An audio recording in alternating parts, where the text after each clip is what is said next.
שלום עליכם, גבירותיי ורבותיי, היום כ"ז באייר תשפ"ד, ערב יום ירושלים, 42 יום לעומר, שהם 6 שבועות, 4 ביוני 2024 למניינם. אנחנו פה נמצאים בערוץ טוב עם פרופסור אבי פאוסט, פרופסור מהמחלקה להיסטוריה כללית באוניברסיטת בר אילן, מומחה גדול, בעל שם בינלאומי בארכיאולוגיה ובהיסטוריה של ארץ ישראל. השיחה איתו תהיה מדהימה, אחרי הפרסומות. צמאים לדעת, להתפתח, להשכיל בעולמות חדשים? המכללה הווירטואלית לחיים פותחת את שעריה לצפייה בשיעור הראשון של הקורסים הכי מבוקשים, לגמרי בחינם. והיום, קורס בשיטת ימימה, חשיבה הכרתית לשחרור ממחסומים, חיבור לרצון הפנימי שלנו והגשמה עצמית. תיקון עולם מתחיל בך ובך, מכל מקום, בכל זמן. היכנסו לקישור שמתחת לנגן וקבלו את השיעור הראשון בחינם. גבירותיי ורבותיי, שוב איתכם, פה באולפני טוב עם פרופסור אבי פאוסט, השלום והברכה. ברכה והשלום. הרבה מדברים אצלנו על פלסטינים, על פלשתינה או פלסטין, זה היום בכל העולם מדברים, From the river to the sea, Palestine will be free, וכל הבלגן הזה. מעט מאיתנו יודעים שכל הסיפור הזה בעצם מבוסס על עם שהיה פה פעם, הפלישתים.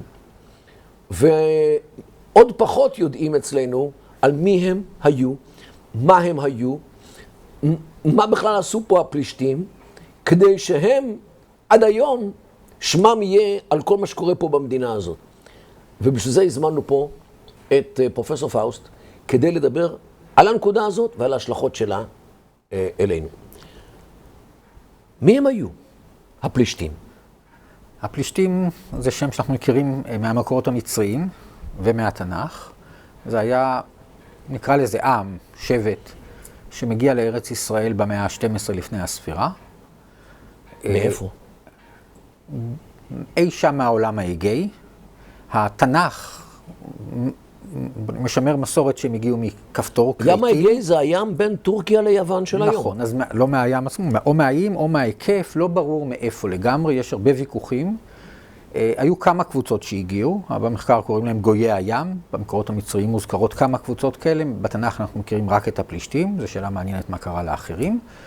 הם מגיעים לארץ, הם כנראה מגיעים גם בדרך הים, גם בדרך היבשה. זה לא רק כיבוש בפשיטות, או לא רק פשיטות, אלא זה גם הגירה, מגיעים שם לפי, יש לנו ציורים מצרים, ציורי קיר, שמגיעים גם נשים וילדים, לא רק לוחמים, יש לנו תיאורים של הקרבות. המצרים מתפארים שהם ניצחו אותם והביסו אותם, והכריחו אותם להתיישב, כנראה שהם התיישבו על אפם ועל חמתם של המצרים בדרום מישור החוף. נגיד בצפון סיני כזה? לא ברור איפה בדיוק היו הקרבות, אבל הם מתיישבים, זה שוב, אני מאוד מקצר, אבל זה חיבור של תנ"ך, ארכיאולוגיה, קצת מקורות מצריים, הם מתיישבים בדרום מישור החוף, באזור שהיום אנחנו קוראים לו פלשת. הערים המרכזיות שלהם, וזה שוב, זה אנחנו יודעים מהתנ"ך, לא מהמקורות המצריים. אשדוד, גת, עזה. ומהארכיאולוגיה זה אשדוד ואשקלון ועזה על החוף, זה רק מהתנ"ך, לא מהארכיאולוגיה. גת ועקרון קצת יותר פנימה. כשארבע מהערים הללו נחפרו בחפירות ארכיאולוגיות די מסודרות, ולכן אנחנו מכירים, יש לנו הרבה מידע על הפלישתים, כולל שרואים שהם תרבות זרה שהיגרה לארץ. איזה שפה הם דיברו? כנראה, שוב, יש לנו כמה שברי טקסטים כנראה שהם כתובים, אנחנו יודעים כנראה שהכתב שלהם היה כתב, סוג של משהו שמתבסס על כתב ליניארי, שזה גם כתב שהגיע כריתים, או שוב, מהאזור ההוא. וכנראה שזאת הייתה השפה שלהם, בהמשך הם השתלבו במרחב. אבל במשך, בוא נגיד, כ-200 שנה, וזאת אולי נקודה מעניינת, הפלישתים שמרו על גבולות מאוד מאוד ברורים בינם לבין השכנים שלהם. כלומר, גם אנחנו היום, למה זה מקביל אצלנו? תקופת ההתנחלות אחרי מצרים, זה פחות, תקופת יהושע, שופטים. פחות, הקוראים במחקר, תקופת ההתנחלות זה בגדול גס מקביל למה שמתואר בתנ"ך כתקופת השופטים, התקופה שלפני המלוכה. זה ממשיך אחר כך, אבל זה מתחיל אי שם בתקופה הזאת, ששוב, במחקר קוראים לתקופת ההתנחלות. כמו שאמרתי, יש ויכוח מתי בדיוק, זה כנראה גם לא הייתה הגירה חד פעמית אלא תהליך. שנמשך זמן, אבל במאה ה-12 בגדול, מחצית ראשונה של מאה ה-12, יש קצת ויכוחים, אפילו הרבה ויכוחים, אבל זה פחות או יותר איפה שרוב החוקרים שמים את זה. עכשיו, ומקור המילה פלישתים, יש מילה פלש, לפלוש, כנראה שזה שלא, בשפות שמיות. בדיוק, כי זו שפה שמית, ואנחנו מכירים את השם שלהם ממקורות מצריים עוד קודם לכן, אז אני לא חושב והשם שלהם במקורות המצרים דומה לפלישתים? כן, כן. אבל המצרית היא לא שפה שמית. נכון, ולכן יש חלק אז זה לא יכול להיות קשור במילה לפלוש. נכון, ולכן זה כנראה לא קשור לזה. בוא נאמר, יש קצת מילים שאנחנו מכירים שנכנסו, השתמרו בתנ"ך, שכנראה הם במקור פלישתי, ולפי זה יש בלשנים, זה לא התחום שלי, שמנסים באמת לזהות מאיפה הם היו יכולים להגיע, כלומר מאיפה המילים הגיעו. אבל הידיעות שלנו פה הן די דלות. סרן למשל, זאת סרני פלישתים. זאת סרן שכנראה מגיעה שוב מהעולם היווני, המילה, יש עוד, אבל מעט. בכל מקרה הם מגיעים משם, והם מגיעים עם תרבות חומרית מאוד מאוד שונה מהתרבות המקורית. יש להם מסורות שונות. תרבות חומרית זה כלים. כלים, זה לא רק כלים. זאת אומרת, זה כל המערך, הדברים החומריים שלהם, כי הדברים הלא חומריים לא משתמרים. למרות שחלקם בעקיפין אנחנו יכולים לדבר גם עליהם. יש להם למשל קרמיקה, שמצאו ביישובים, בהתחלה חשבו שזאת קרמיקה מיובאת. זה סוג של קרמיקה שקוראים לה מיקנית, כי היא קיבלה את השם שלה על שם אתר ביוון, בפלופונז. ורק אחרי שהתחילו לבדוק את ההרכב של הטין, כשגילו שזה אפשרי, הסתבר שהיא יוצרה בארץ. כלומר, זה לא קרמיקה מיובאת. הם הביאו את השיטות. הקדרים באו. כן. הקדרים עצמם, זה לא חיקוי. אז הם באים, הם מתיישבים פה, בין ההרגלים שלהם, אחד מהם, הם לא היחידים, אבל הם אוכלים יחסית הרבה חזיר, וב-200 השנים הראשונות להופעתם, קורים שני דברים מאוד מעניינים. באתרים הפלישתיים, בערים שהזכרנו, הם אוכלים הרבה חזיר ואפילו עוד יותר חזיר. הם מגדילים את אחוז החזיר בדיאטה שלהם. בכל האתרים האחרים באזור, כלומר גם בדרום מישור החוף, לא פלישתים, גם בהר, מפסיקים לגמרי לאכול חזיר. כשדיברתי על גבולות, ככה יוצרים גבול. לוקחים מנהגים קיימים והופכים אותם למשהו מאוד חד. הוא כן, אז אני לא. אז רואים את זה בחזיר, רואים את זה... החזיר פה הפך להיות לאיזשהו מציין תרבותי. כן. חזיר כנראה היה, לאורך כל ההיסטוריה, היה איזשהו בעל חיים שהיה עליו טאבו. זאת אומרת, אנשים אכלו ולא אכלו. זאת אומרת, זה לא משהו חדש שצץ עכשיו, אבל זה משהו שהיה קיים, ופתאום היה מאוד נוח להשתמש בו. אז אנשים שהכירו את הטאבו הזה קודם, גם אם לא נורא הקפידו, היה נוח להתלבש עליו, כי הפלישתים אכלו הרבה חזיר. ואז הפלישתים, לפחות בחלק מהאתרים, שיש לנו כמה שכבות בתקופה הזאת, מגדילים את צריכת החזיר, ואלה מפסיקים לגמרי, ואז יש גבול מאוד מאוד ברור. יש לנו את האתרים המרכזיים של פלשת, של הפלישתים. אמרנו, עזה לא נחפרה. עזה נחפרה בחפירות מאוד מאוד מוגבלות בתחילת תקופת המנדט, ומאז היא נחפרת המון, אבל לא קיבלנו את הדוח עדיין. מעניין אם הם נתקלו בעתיקות בחפירות, ומה הם עשו איתם. כן. אוקיי, אבל זה שאלה אחרת. בדיוק. אז על זה אנחנו לא יודעים, אז סביר להניח שהתמונה דומה, אבל אני לא... זה ניחוש. בארבעת הערים המרכזיות האחרות יש תמונה די דומה, של תרבות חומרית, עם הרבה מסורות זרות, כמובן שכל הזמן משתלבים דברים מקומיים. אבל יש דברים חשובים שעליהם זה הפך לדגל, שעליהם במשך 200 שנה הם מאוד מאוד מקפידים והם מאוד מאוד שונים.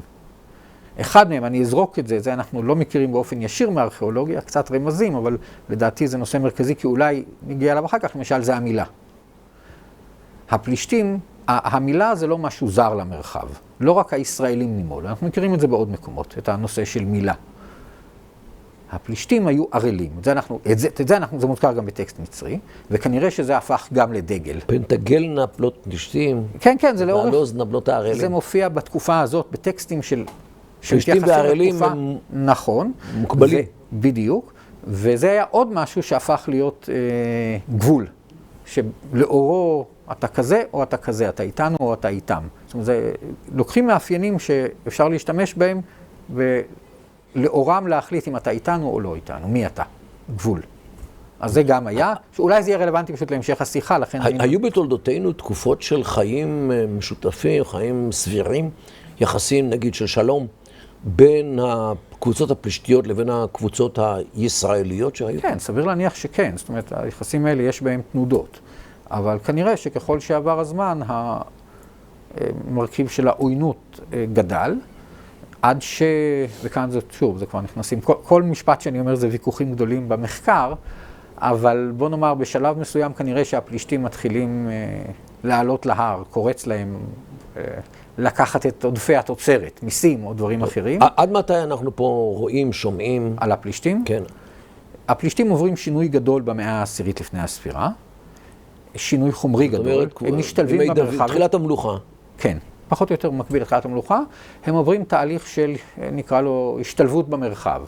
כלומר, אם עד עכשיו הם החצינו יותר את הדברים שהדגישו את הזרות שלהם, את השונות שלהם, הם עכשיו מאמצים, הם שומרים על זהות נפרדת, כלומר יש פלישתים עדיין, אבל מבחינה תרבותית הם משתלבים במרחב, הם מורידים את המחיצות האלה, הם מאמצים קרמיקה מקומית, הם מאמצים מנהגים מקומיים, לדעתי, וכתבתי על זה, הם מאמצים את המילה, הם עושים הרבה דברים, והם הופכים להיות עוד קבוצה אחת במרחב. באיזשהו מאמר קראתי לזה, באנגלית זה היה From the neighborhood bully to one of the neighbors. כלומר, מהבריון השכונתי לאחד מהשכנים. לגבי מה שאתה אומר לגבי המילה, זה קצת מזכיר לי מה שעשה שמשון, שהוא קראת 300 עורלות פלישתים, כנראה שזה היה איזשהו באמת... יש את הסיפור על דוד, שהוא הרס, הוא כאילו, המוהר, התשלום שלו היה עורלות פלישתים, אני זוכר נכון. כן, הנה, היא לך פה ההתמקדות דווקא בעורלה. כן, כן, כי זה סמל. עכשיו, לגבי השאלה עד כמה הם השתלבו באוכלוסייה, תראה, מה, אשתו של שמשון, הוא התחתן עם אחת מהם? כן. שוב, סיפורים צריך לראות, סיפור כזה, גם אם הוא היסטורי, וכאן ספק אם זה סיפור היסטורי. לא, אני מדבר על הסיפור כסיפור. אבל גם אם הוא סיפור, השאלה אם הוא משקף תופעה או משקף משהו יוצא דופן. אבל אין ספק שהיה. קיומם של גבולות, אנחנו מכירים את זה בכל העולם, לאורך כל ההיסטוריה, לא סותר מגע, לא סותר נישואים. אבל אנשים צריכים להחליט מי הם. זאת אומרת, אנשים יכולים לעבור. הסיפור של שמשון הוא סיפור מרתק, כי הוא משקף המון אמביוולנטיות. יש המון תופעות שרואים באמת באינטראקציה בין קבוצות באזורי גבול. טוב, אבל דבר אחד שאנחנו יכולים לפסוק לגביו, ללא צל של ספק, זה שהם לא עם שמי. במקור לא, כנראה. הם לא עם שמי, אלא איזשהו מישהו שהגיע כנראה מהאזור של איי יוון. או מסביב, באזורים שמסביב. ואולי מכמה מקומות, כן. יכול להיות. והביאו תרבות אחרת, וכך או אחרת התנחלו פה והטילו את עצם קיומם על הסביבה. זה הייתי אומר איזושהי שורה תחתונה של כל התיאור שאתה אומר. נכון. הדבר היחיד שהייתי מסתייג זה להגיד ודאות. אני לא אוהב להגיד ודאות על דברים שהיו לפני 30 שנה, אבל כן. זה שהם היו פה, על זה אי אפשר להתווכח, כי זה, יש 1,001 הוכחות. עכשיו, למה אני אומר את זה? היום, כשפלסטינים טוענים שהם צאצאי הפלישתים, הם לא המציאו שום דבר חדש. העיראקים טוענים שהם צאצאי בבלים, הסורים טוענים שהם צאצאי האשורים, המילה סוריה ואשור. יש לבנונים, בקרב המרונים בעיקר, שטוענים שהם צאצאי הפוניקים. יש מצרים של היום שטוענים שהם צאצאי הפרעונים. וכל אחד שרוצה, כל ערבי שבמקור הגיע מחצי עיירה במאה השביעית והתנחל במקום והתחתן עם בנות הארץ, טוען שהוא צאצא של אבותיהם של בני הארץ. וזו תופעה כללית במזרח התיכון, אתה רואה את זה בכל מקום. למה? כי כולם הרי בני או צאצאי הפולשים שהגיעו מחצי עיירה במאה השביעית, כשכל יום יודעים איפה הם היו ומה הם כבשו. לפי ההיסטוריה שלהם, לא שלי. כך שבעניין הזה, הנרטיב הפלסטיני, ותכף נראה מה זה נרטיב, הנרטיב הפלסטיני שמקשר אותם לפלישתים, זה לא חידוש. שלגבי המילה נרטיב. נרטיב זה מילה מודרנית, בהיבט הזה של הסיפור הלאומי, שנועד להרים את השקר מדרגת שקר לדרגת נרטיב, ולהוריד, לשנמך את האמת מדרגת אמת לדרגת נרטיב. ועכשיו יש לך שני נרטיבים. אין כבר שקר ואין אמת, אין היסטוריה, אין ארכיאולוגיה, יש הכל סיפור, זאת אומרת נרטיב. כל קבוצה ממציאה לעצמה סיפור, והסיפור הזה הוא אמת לאמיתה, גם אם הוא מבוסס על שקר שהומצא כמו, תראה, סדאם חוסיין ידע להראות רשימת יוחסין איכשהו בן של חמורבי. חאפז אסד הראה שרשרת יוחסין שהוא צאצא של תגלת פיל 10, אם אני זוכר נכון. מה הם לקחו איזשהו מלך בולט מאותה תקופה, שכמובן מתועד בתנ"ך, ואומרים, מה, תסתכל עליי ככה, אני נראה תגלת פיל 10. אסד אגב עשה את זה עוד יותר, לא רק תגלת פיל 10, הוא גם היה מתפלל, אסד הוא עלאווי, הוא אפילו לא מוסלמי, אבל היה מקפיד בחגים, עיד אל אדחא, עיד אל פיטר, להתפלל במסגד בני אומיה. אותה שושלת ששלטה בבגדד, שלטה בעולם האסלאמי, מבגדד, מדמשק, בירתם דמשק, בין 661 לספירה ל-750, כ-90 שנה. הוא היה עומד בשנים שהוא שלט, מ-1970 עד 2000, בחגים, בתפילה האסלאמית, והוא לא מוסלמי, על אותה בלטה שעמדו עליה החליפים של בני אומיה. אוקיי, תראה, פתחת פה כל כך הרבה נושאים, אני כבר לא זוכר את כולם, שצריך להגיב. זה מה שנקרא זריקת לגיטימציה למשהו שאין לו שום בסיס. המילה נרטיב היא סיפור. ושוב, באמת, זרקת פה המון דברים שאני אפילו לא זוכר את כולם, הייתי אולי צריך לכתוב את כולם כדי להתייחס. בוא נגיד ככה, שמבחינת המוצא, בוא נגיד, גם של ערביי ארץ ישראל וגם של הערבים בסוריה ומקומות אחרים, צריך להגיד שני דברים. היו לי יותר דברים בראש, אבל... רגע, לפני שאנחנו קופצים. שנייה, זה ישירות על מה שאתה אמרת, אז אני אתייחס למה שאמרת, זה לא קופצים. זה צריך להבדיל בין שני דברים.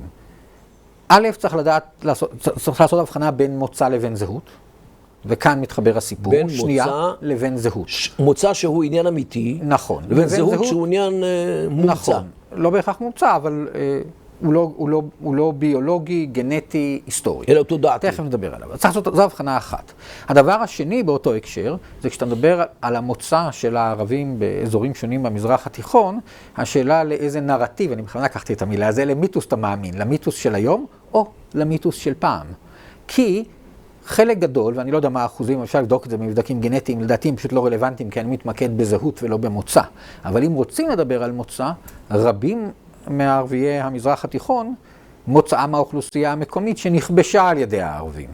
והסיבה של האנשים במשך שנים היה אינטרס להדגיש את המוצא הערבי, זה כי זה נתן להם פרסטיג'. כלומר, גם פה וגם פה לא בטוח מה המינון של ההיסטוריה המדויקת. עכשיו, עוד נקודה, אמרתי, היו עוד דברים שאני כבר לא זוכר, אז אני לא אתייחס, אבל אז זאת נקודה אחת. אני, כמו שאמרתי, חושב שאנחנו צריכים לדבר, או אני לפחות חושב שמעבר לעניין של מוצא, מה שרלוונטי יותר זה זהות ואיך היא מתפתחת ואיך היא נוצרת, ועליה צריך לדבר כי זה משמעותי. וכאן אני אוסיף נקודה אחת שמדברת ישירות על ההבדל בין מה שאמרת, אמת ושקר, וזה, משתמשים בזה הרבה, אני לא הראשון, אבל יש אחד העם, אחרי שפרויד, אני חושב, כתב על משה, ואמר שלא היה משה, אז הוא כתב את המסה משה, והוא אמר שזה לא משנה אם היה משה. הוא עשה הבחנה בין אמת היסטורית. שנייה, אני קרא... זה סיפור על ישו ועל מוחמד. שנייה, אבל הוא עשה את ההבחנה בין מה שהוא קרא אמת היסטורית לאמת ארכיאולוגית. מה שהוא קרא אמת ארכיאולוגית זה מה שאנחנו קוראים אמת היסטורית, כלומר האמת המדויקת, המדעית. ומה שהוא קרא אמת היסטורית זה מה שאתה אולי נקרא לו מיתוס. והוא אמר שהאמת הארכיאולוגית, כלומר האמת המדעית, היא חשובה נורא ל-20 אנשים חוקרים שיושבים באיזה ספריות ולא רואים אור יום, ולהם זה משנה אם היה משה או לא היה משה. אבל בשביל מי שרוצה להבין את ההיסטוריה, את הכוח של ההיסטוריה, את הדינמיקה של ההיסטוריה, משה היה דמות שעיצבה את ההיסטוריה אפילו אם הוא לא היה קיים. כלומר, ההבחנה הזאת היא חשובה. כלומר, אנחנו יכולים לבוא ולבדוק בדיקות גנטיות והיסטוריות עד כמה שאפשר, מה בדיוק קרה. אבל אם רוצים להבין מה קורה במאה ה-20 או במאה ה-19 או במאה ה-21, צריך לתת משקל גדול גם, אתה רוצה לקרוא לזה לשקר? כן, לסיפורים. לא, בדיוק, לסיפורים, כי הסיפורים מעצבים את ההווה. נחזור רגע אחורה. ממתי הארץ נקראת פלסטין או פלשתינה או משהו כזה? מתי זה הגיע? תראה, השם כשם רשמי זה אחרי מרד בר כוכבא, אדריאנוס, ששינה את השם של חלק מהארץ. 132, 135, בסדר. לא, מסתיים. כן. ואז הוא פשוט משנה את השם של חלק מהארץ. אנחנו מדברים פה על גבולות פוליטיים. אדריאנוס הקיסר. כן. השם פלסטינה מוזכר עוד קודם. הוא לקח את זה כמובן מפלשת, ולכן גם בשם, זה החיבור, פלישתים, פלסטינה. זאת אומרת, לכנות את הארץ... זה מוזכר עוד קודם. השם עצמו מוזכר עוד קודם, כפלסטינה. השאלה מה הוא מכסה. בדרך כלל מייחסים את זה להרודוטוס, כי אצל הרודוטוס הוא משתמש במילה פלסטינה כמה פעמים. שזה 150 לפני הספירה. נכון. אבל לדעתי, ואני כרגע לא בדקתי את הכל, כל המקומות שאני בדקתי, השם פלסטינה לא מתייחס לכל הארץ, אלא רק לאזור של פלשת. רוב האזכורים פשוט מדברים על חבל ארץ בין הפניקים לבין מצרים, אני לא זוכר איך הוא מגדיר את זה, שזה אין בעיה מבחינת להבין איפה זה. האזכור, אני לא אשווה שהוא היחיד, אבל האזכור שכרגע אני זוכר שממנו מנסים להסיק שפלשת מכסה את כל הארץ, זה שבמקום מסוים הרודוטוס מציין שהסורים בפלסטינה הם נימולים, והם למדו את המנהג הזה מהמצרים. ואז הרבה חוקרים אומרים, הוא לא יכול להתכוון לפלישתים, כי הפלישתים הם הערלים, סימן שהוא מדבר על היהודים או על הערבים, ומכאן שפלסטינה היא כל הארץ. אבל, וזאת נקודה בהקשר הזה, לדעתי, ושוב כתבתי על זה מאמר גדול בזמנו וכו', בהקשר של היסטוריה, לא בהקשר הזה, זה היה, מה שאני אומר עכשיו זה פוטנוט, אבל זה אומר שגם כשהרודוטוס מדבר על הסורים בפלסטינה שהם נימולים והם למדו את המנהג הזה מהמצרים וכו', הוא מדבר על הפלישתים. ולכן חשוב לו גם להגיד שהם לא תמיד היו כאלה, הם למדו את המנהג וכו'. תגיד, כלומר, הרודוטוס לא. נותרו או נמצאו מפות מימי הרומאים? יש איזו מפה, אבל אני חושב שהיא לא רלוונטית. חוץ מאשר מפות מידווה שעשרות מפסיפס. כן, זה קצת יותר מאוחר, ויש טבולה פה. יש עוד משהו קדום, זה לא רלוונטי, אני אולי רק יוסיף בשביל הדיוק. יש מקור יווני נוסף שמדבר על פלסטינה, והוא מדבר על איזה אגם מלוח, שדגים, אין בו דגים וכו'. וזה... ים המלח. בדיוק. אז זה מקור שבבירור מדבר על שטח גדול יותר, שהוא כולל בפלסטינה, אבל... זאת אומרת, השאלה מה הוא ידע, כלומר, יכול להיות שאנשים הרבה מקרים מכירים את החוף ונותנים את שם החוף לכל הארץ. זו תופעה שאנחנו מכירים אותה גם מהתקופה של הקולוניאליזם האירופי. זאת אומרת, זה השם של החוף, ואז הארץ נקראת על שמו. אבל יש אזכורים כאלה. זה נותן לי כרגע רעיון קופירייטרי לא נורמלי. From the river to the dead sea, Palestine will be free. אוקיי. תראה, על הנושא של פלסטינה זה מעניין, כי השם הפך לשמה של הארץ, של פרובינציה מסוימת, זה הפך לשם של יחידה פוליטית. ולאט לאט זה גדל, כי הגבולות השתנו בהמשך, היו 3 פלסטינות, פרובינציות פלסטינה, פלסטינה השלישית שהייתה בדרום, וזה היה שמות של יחידות פוליטיים, אבל השם מכאן עבר לשמה של הארץ, ובשפות אירופיות זה התקבע. כלומר, בשפות אירופיות זה הפך להיות פלסטיין, פלסטינה. גם אצל יהודים. וכו'. בוודאי גם אצל יהודים, להפך, יהודים השתמשו בזה באנגלית או בשפות לועזיות חופשי. ההורים שלי, כשהגיעו בשנות ה-30 לארץ הזאת, באו לפלשתינה. ודאי. תכף נגיע לזה, אבל עוד לפני זה, באיזשהו שלב זה הפך להיות מונח גיאוגרפי, לא פוליטי, כלומר לא של אזור עם גבולות פוליטיים, אלא השם של חבל ארץ, כי גבולות פוליטיים לא היו רלוונטיים, בתודעה האירופית, חבל ארץ שהוא מקביל פחות או יותר למה שבתודעה היהודית הפך להיות ארץ ישראל. שזה אזור שהגבול המערבי שלו ברור. הים. הקו הכחול. נכון. הגבול הדרומי שלו ברור, וזה המדבר, הוא משתנה, אבל זה המדבר, איפה שיש אנשים, איפה שזה לא חסר משמעות. הגבול המזרחי שלו ברור. הירדן. לא, זה המדבר, לא הירדן. כן, כי גד... לא בגלל זה, אני מדבר עכשיו על תודעה היסטורית. אני מדבר על מפות שיש... תלך למאה ה-19, ותראה במאה ה-19 כמה החברה הבריטית, שבעברית אנחנו קוראים לה חקירת ארץ ישראל, באנגלית זה Palestine Exploration Fund. והם עושים פרויקט מאוד גדול, שהם מתחילים אותו ממערב לירדן, וזה נקרא The Survey of Western Palestine. ממערב לירדן. ודאי, כי ממזרח לירדן זה Eastern Palestine. ובתפיסה הגיאוגרפית, וזו נקודה חשובה, כי בתפיסה הגיאוגרפית זה מקביל למונח ארץ ישראל, הגבול המזרחי הוא המדבר, זה ברור. הגבול היחיד שהוא בעייתי, כי זה הגבול הצפוני. שכאן לא ברור איפה פלסטיין, זה אולי עומד מאחורי הרעיון שארץ ישראל, בהבטחה של בלפור, כללה גם את מה שהיום ממלכת ירדן. ודאי, כי זה פלסטיין. פלסטיין. המונח פלסטיין מתחיל להשתנות בהתחלה בסיבות פוליטיות בתקופת המנדט, אחרי שהבריטים חותכים, קוראים, ומקימים, אני חושב שקודם, אבל לא משנה. אמירות עבר הירדן. נכון, אבל אני חושב שהחלוקה הייתה עוד קודם, והם מקימים את אמירות עבר הירדן, ומעכשיו פלסטיין פתאום יש לו משמעות גיאוגרפית, כי גם בשנות ה-30 חוקרים שעובדים בירדן עובדים בפלסטיין. במונח הגיאוגרפי. אבל ישות פוליטית פלסטיין היא פתאום רק ממערב לירדן. אבל זה רק עניין פוליטי. המונח הגיאוגרפי, פלסטיין כמו ארץ ישראל, כולל את כל האזור שהגדרתי מקודם. וזה מונח גיאוגרפי. ולכן המעניין שהשם המקורי של אמירות שהקימו עבור עבדאללה, היא טרנס ג'ורדן אמירייט. ודאי. מה שמעבר לנהר הירדן. נכון. כי לא היה לזה שם. נכון, ודאי. זה טרנס ג'ורדן, וזה נשאר ככה עד הקמת... ג'ורדן. בדיוק. כי זאת הייתה התפיסה. ואם תסתכל במחקרים עד לשנים האחרונות, שוב, תכף נגדיר מה זה השנים האחרונות, אם נגלוש לכיוון הזה, אבל עד לפני לא הרבה שנים, המונח פלסטיין משתמש לכל הארץ. יש איסטרן פלסטיין, ווסטרן פלסטיין, זה משמש. והסיבה שזה משתנה... תוכנית החלוקה כבר פלסטיין, זה מהים עד הירדן. כי הם לא מדברים על גוף פוליטי שהוגדר. הם לוקחים את גבולות המנדט, שזה גבולות פוליטיים, זה לא גבולות גיאוגרפיים. המנדט, הם לוקחים את המנדט. ומה שתוכנית החלוקה עושה, היא מחלקת את מה שהוגדר כמנדט הבריטי על ארץ ישראל, או על פלסטיין. אבל, אז ודאי שהם לא מדברים על משהו אחר. לערב סטייט וג'וי סטייט. נכון. זאת אומרת, המונח פלסטיני, הוא היה גם ליהודים וגם לערבים. ההורים שלו היו פלסטינים. יותר מזה, בתקופת... עד קום המדינה. התהליך שבו התפתחה הזהות הפלסטינית הוא ארוך ומעניין, אתה בטח מכיר אותו יותר טוב ממני, אבל גם אני מכיר אותו. אבל מה שמעניין הוא שהוא לא תפס חזק. כלומר, כשהלהקה של הבריגדה היהודית עשתה להקה צבאית, יש את זה ביוטיוב. איך הם קראו לעצמם? The Palestine. זה פלסטיניאנס. The Palestinians. כן, ולא מזמן מצאתי ספר, אני לא זוכר, אולי של קסטלר, לא זוכר, לא, ספר משנות ה-20, שמישהו מתאר נסיעות שלו, איזה מישהו כתב ספר יומן מסע, והוא מתאר שם שהוא פגש מישהי ברכבת, היא מציגה את עצמה יהודייה, אבל היא אומרת, אני פלסטיניאן.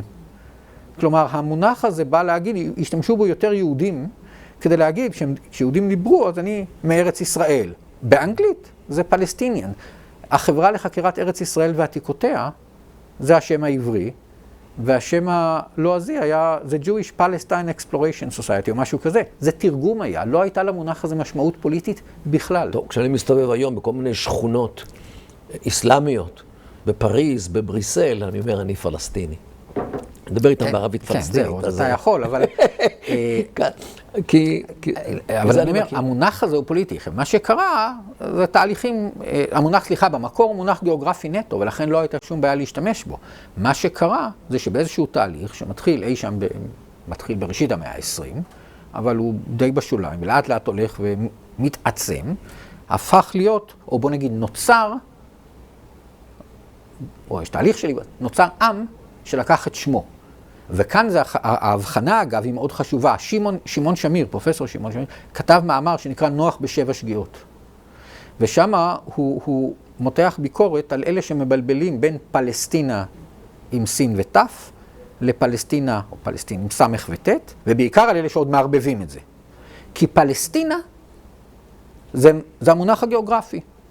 זה יחידה גיאוגרפית, בלי קשר, אין שום דבר פוליטי, זה יחידה גיאוגרפית. שמתחילה בים ונגמרת? כגיאוגרפית, במדבר. במדבר. זה הכל. הרבה מעבר לירדן. ודאי, זה אזור גיאוגרפי. מה שנקרא שתי גדות לירדן. כן, שוב, אבל זה כבר קונוטציה פוליטית. ואני אומר, זה מונח גיאוגרפי, תעשה איתו מה שאתה רוצה. אתה יכול להשתמש במונח גיאוגרפי הזה ולהגיד שצריך לסלק מפה את היהודים. זה לא משנה. זה מונח גיאוגרפי שמגדיר יחידה גיאוגרפית. מזה נלקחה המילה פלסטינאים, אבל אותם, את העם הפלסטיני, את הרשות הפלסטינאית, צריך לכתוב עם סמך ותת, כי זה משהו אחר. זה משהו שאומנם השם מתגלגל מזה, אבל זה שם אחר. עכשיו, אחת הבעיות היא, בעברית אפשר לעשות את ההבחנה, לא תמיד עושים אותה. כלומר, אתה יכול להגיד, אוקיי, כאן אני אדבר עכשיו על העם הפלסטיני, על הרשות הפלסטינאית, על מדינה פלסטינאית, ולעשות את ההבחנה בין זה לבין שם הארץ. אחת הבעיות של ישראל, לדעתי, זה שבאנגלית אין את ההבחנה הזאת. ואז אנשים תמימים אומרים שה-Jews came to Palestine, הנגזרת הלוגית הבלתי נמנעת מזה, זה שהם לקחו את הארץ מהפלסטיניאנס. לא, שהגיעו מפולניה. לא משנה מאיפה אפילו. לא, Jews from Judea. כן, אבל זה arrived, זה מובלע בזה שהגיעו ממקום אחר, פלסטיין. ואם יש עם פלסטיני, אז ברור שהיה פה עם קודם. עכשיו, היו פה ערבים קודם, אבל לא היה פה עם פלסטיני. זאת אומרת, הזהות הזאת, זאת זהות שנוצרה במשך המאה ה-20. לא רק זה, גם השמות של הרבה מאוד מהאנשים שקוראים לעצמם היום פלסטינים, אל-חיג'אזי, זה משפחה גדולה. המזכיר מפלגת רע"מ, אברהים אל-חיג'אזי. טוב, נו מה, ממתי הוא פלסטיני? אל-מסרי, יש הרבה, משפחה גדולה בשכם. מה זה מסרי? מצרי.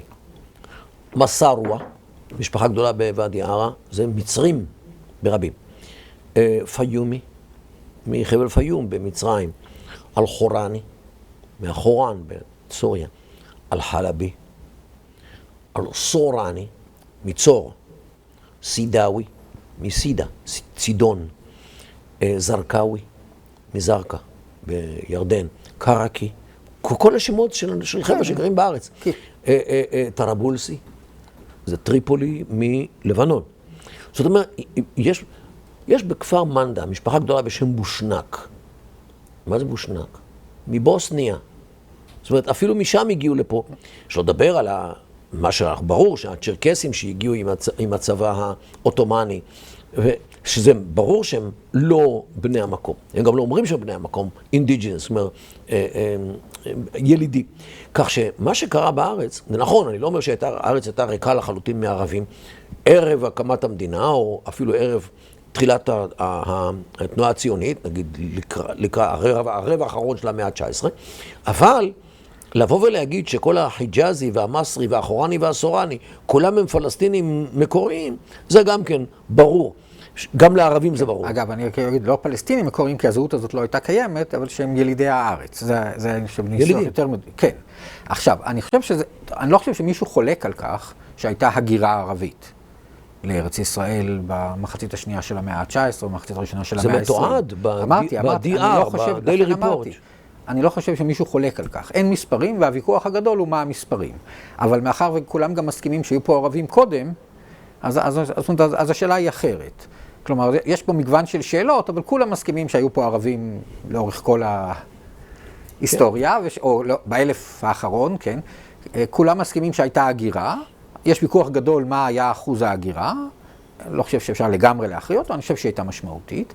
אבל לצורך העניין, אני חושב שזה פחות חשוב. כלומר, יש פה תהליך שבהם אותם קבוצות שונות, כן, יחד עם הערבים המקומיים פה, שחלקם אולי הגיעו עם ערבים בכיבוש, וחלקם היו צאצאים של כל האוכלוסיות שהיו פה לאורך ההיסטוריה, כי גם זה קיים, הרי אף פעם לא אין החלפת אוכלוסייה. הם מגבשים לעצמם זהות חדשה. או יש איזשהו תהליך שנוצר במאה ה-20, וזה תהליך מעניין, כי זהות... המאבק נגדנו הוא היצרן החזק ביותר של הזהות. כי זהות היא תמיד מול משהו. גם הזכרנו מקודם, הזכרתי שמתחדד, בדיוק. זהות היא תמיד מול משהו. עכשיו, היו פה ערבים, אבל הסיבה שנוצרה בכלל המונח פלסטיני, עם תודעת יחד. כן, זה רק בגלל הציונות. אם לא הייתה ציונות, הזהות הייתה אולי ערבית, אולי סורית, לא הייתה מתפתחת זהות לחבל הארץ הזה, לערבים שגרים בחבל הארץ הזה, כי לא הייתה שום סיבה שזה... נכון, זה לא היה קורה. זאת אומרת, אמרתי, מן הסתם היה סורי או ערבי, השאלה מה היה הולך, והסיבה שנוצרה הזהות, זה בגלל הציונות, בגלל היום ישראל, והתהליכים שהזהות הזאת עוברת, שכמו שאתה מכיר אותם יותר טוב ממני, אני בטוח, אבל הם גם מאוד מעניינים, כי גם כאן, חלק בוא נגיד, הארגונים הפלסטינאים, מבחינתם אין באמת זהות פלסטינאית. ארגונים אסלאמיים, הרי יש את הזהות זה שימוש פוליטי. האיש בכלל במזרח התיכון, יש לו כמה וכמה מעגלי הזדהות. המעגל הראשון זה המעגל השבטי, החמולה. המעגל סביבו זה נגיד הכפר, אם יש בו כמה חמולות. המעגל סביבו זה נגיד האזור, לצורך העניין, פלסטין יכול להיות אזור, לבנון יכול להיות... מה שלאחר מכן נהיה המדינה המודרנית, לאחר מכן העולם הערבי, ומסביבו יש את העולם האסלאמי, שמתחיל במרוקו ונגמר באינדונזיה. כך שיש פה כמה מעגלים קונצנטריים. עכשיו, תוסיף לזה עכשיו גם את הזהות הישראלית, שנכנסת ומשתלבת, בגלל החיכוך איתנו. והיא לא קונצנטרית, הצנטרום שלה הוא לא במרכז. וכל אחד עכשיו מתחיל להגדיר את עצמו בכל מיני... אגב, זה נכון לא רק למזרח התיכון. לכל בן אדם יש הרבה זהויות, ואנחנו משחקים עם הזהויות האלה. משחקים לא במשמעות של מניפולציה שלילית, אבל... לא, זה תלוי הקשר. בדיוק. יש פתגם שאני משתמש בו הרבה, גם בקורסים, גם בהרצאות לפעמים, כשמנסים להבין איך זהות עובדת, זה פתגם בערבית, אני אגיד אותו בעברית, כי אני מכיר אותו בתרגום, אבל אני נגד אחי, אני ואחי נגד בן דודי. אנה ואחי על בן עמי, ואנה ואחי על בן עמי, על הרבי. ואני ואחי ובן דודי נגד העולם. זה מגדיר איך זהות עובדת בהתאם להקשר. בהתאם לאתגר. נכון. מה שרק אמרתי, זה שבתוך כל טווח הזהויות הרחב הזה, מישהו היה נותן את השם, ואת השם החמולה, ואת שכם, נבלוס, המילה פלסטינה לפני 100 שנה או 150 שנה לא הייתה. כלומר, היה כל טווח מאוד רחב של זהויות, זה לא היה קיים כזהות. אגב, נבלוס. זה מתפתח. נבלוס, תודה. נאפוליס, כן. נאפולי. העיר החדשה. נאפוליס. נאפוליס. זאת אומרת, זה המשותף לשכם ולנאפולי באיטליה. גבירותיי ורבותיי, זו הייתה שיחה עם פרופסור אבי פאוסט מאוניברסיטת בר אילן, המחלקה להיסטוריה כללית, מומחה לארכיאולוגיה והיסטוריה. יש עוד הרבה מה לומר על הדברים הללו, על יצירת הנרטיב הפלסטיני והפלשתינאי וכל הדברים הללו. יש הרבה מה לדבר על הדברים הללו. אם ירצה השם, ניפגש שוב כדי לדון בדברים הכל כך חשובים לקיומנו כאן, לעתידנו כאן, ולמאבק שאנחנו נאבקים על עצם זכותנו לחיות על אדמת אבותינו. תודה רבה, אבי, ולהתראות. תודה רבה, ולהתראות. צמאים לדעת, להתפתח, להשכיל בעולמות חדשים? המכללה הווירטואלית לחיים פותחת את שעריה לצפייה בשיעור הראשון של הקורסים הכי מבוקשים, לגמרי בחינם. והיום, קורס בשיטת ימימה, חשיבה הכרתית לשחרור ממחסומים, חיבור לרצון הפנימי שלנו והגשמה עצמית. תיקון עולם מתחיל בך ובך, מכל מקום, בכל זמן. היכנסו לקישור שמתחת לנגן וקבלו את השיעור הראשון בחינם.